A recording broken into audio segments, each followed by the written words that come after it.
GS3 can be divided into broad topics such as economy, security, disaster management, environment, and science and technology. Now let's deal with answer writing in economy. Just as we open GS2 answers in polity with constitutional provisions, in GS3 economy, try to start your answers with a statistic or relevant data pertaining to the question. For collecting such data, economic survey, budget, newspapers, and reports are your best sources. For example, if a question asks, do you agree with the view that steady GDP growth and low inflation have left Indian economy in good shape? Your introduction to your answer should begin with data pertaining to GDP growth in recent years. Similarly, a question on MSME would require you to mention basic data such as their share in employment, GDP or exports, etc. Apart from data, also do prepare certain important graphs and charts and mention them in your answers wherever relevant. For example, a question on NPA, rising NPA problem. You can depict the trend of increasing NPAs over the recent years in a chart to add valuable information in your introduction. Next, just as in other subjects as we have discussed, extensively use subheadings to structure and frame your answers properly. Divide your question into parts and answer each subpart under a separate subheading.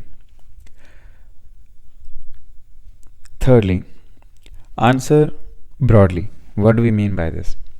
If a question comes on broad topics such as inclusive growth, instead of writing a long paragraph on one or two segments such as health or education, try to incorporate diverse categories such as health, education, skill development, agriculture, women, tribals, financial inclusion, etc., mentioning the relevant government schemes in these areas such as PMAY or e.g. NREGA and PDS, etc.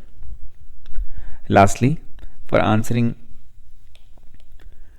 every topic on the economy, prepare a topical summary beforehand on the lines of definition of that particular concept, latest data pertaining to that concept, government policies in that sector, current status and the problems ailing that sector, along with expert recommendations and solutions. Every year you see questions and themes repeated especially in GS3 economy section.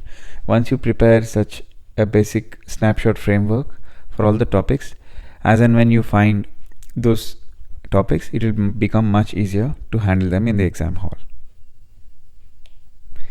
Next, we move on to topics such as security, disaster management, and environment.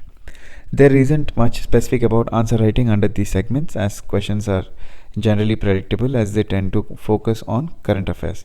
So if your knowledge of current affairs is good, you will sail through this section pretty easily. For example, if a question comes on energy scenario, you should mention recent data pertaining to India's INDCs under Paris Agreement. Just be thorough with current affairs. You will definitely answer these segments well. So keep track of summits and agreements that India is signing to ensure that you don't miss out any topics under these sections. In border management specifically, maps can be very handy to illustrate particular concepts. For example, there are specific concepts such as red corridor or golden triangle, golden crescent, etc., that you come across under security topic, which can be definitely illustrated through a map of India. Secondly, in security section, one can also refer to international best practices in security and disaster management and quote them in your answers, especially towards conclusion, and say how India can emulate them. They add nice flavor to your answer and ensure that you gain 1 or 2 extra marks compared to the average answer. Next, we move on to science and technology.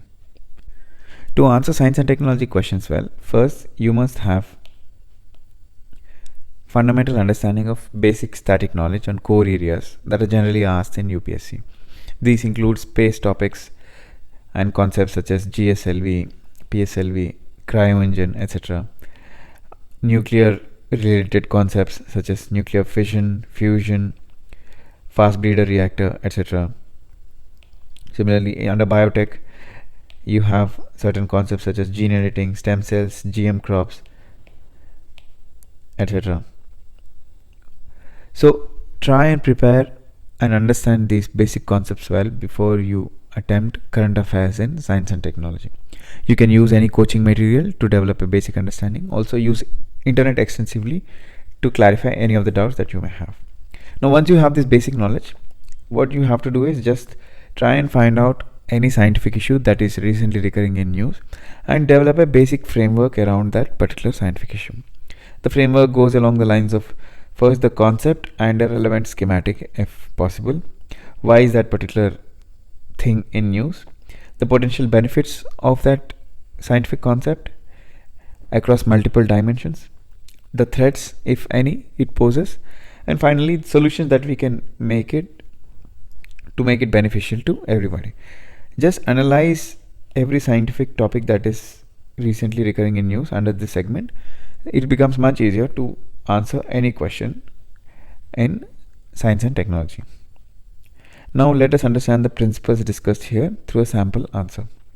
The question goes along the lines of justify the need for FDI for the development of Indian economy. Why is there a gap between MOUs signed and actual FDIs? Suggest remedial steps for increasing actual FDIs in India. Now, as we have discussed, it's always suggested to start your answer with an introduction.